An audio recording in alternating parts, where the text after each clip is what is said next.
Vicky Bello, ipinagluluksa ang pagpanaw ng kanyang kaibigan at longtime makeup artist.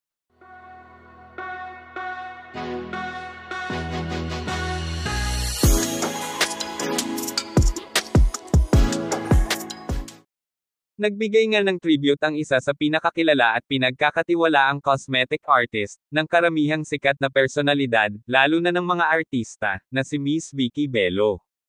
Ayon pa sa post ni Miss Vicky, ang kanyang makeup artist na itinuturing na din niyang kaibigan ay nakasama niya sa loob ng 28 years. Ibinahagi din ni Miss Bello na na-diagnose nila na may sakit ang kanyang kaibigan, at longtime makeup artist na si Marife Mordaido. Babaeng to, pinapaganda ako for the last 27 years. Since nagsimula si Marife 3 years old.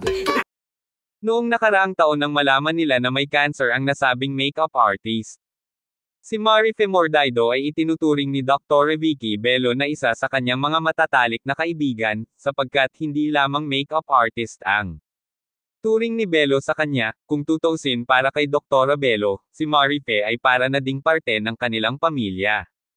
Sa katunayan, naisama na ni Vicky Bello sa iba't ibang bansa si Miss Marife, at sa halos lahat ng naganap sa buhay ni Dr. Bello, magmula nang magkakilala sila ng kanyang partner sa ngayon na si Hayden Ko, ay nasaksihan lahat ito ni Marife. At sa tagal ng kanilang pinagsamahan ay paniguradong napakasakit ng pangyayaring ito para kay Dr. Vicky Bello. Madami din sa mga netizens ang naantig sa ginawang tribute ni Dr. Bello para sa kanyang kaibigan. Ang tribute din na ito ang isa na siguro sa paraan ni Dr. Bello para sa kanyang pagluluksa sa pagkamatay ng kanyang kaibigan at makeup artist. Sa mahabang panahon, si Marife Mordaido naman ay kilalang sikat na makeup artist hindi lamang ni Dr. Vicky Bello, kundi ng ilan pang kilalang sikat na personalidad. Tulad na lamang nila Karen Davila, Alice Eduardo, Christine Berzola, and Small Laude. Para sa dagdag pa ninyong kaalaman tungkol kay Dr. Vicky Bello.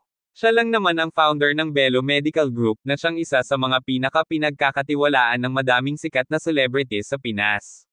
Kasal din siya sa kanyang kapwa-doktor na si Hayden Ko, at mayroon silang isang anak na pinangalanan nilang Scarlett Snow Bello. Manatiling nakatutok sa ating channel para sa iba pang showbiz kaganapan. Maraming salamat sa inyong panonood.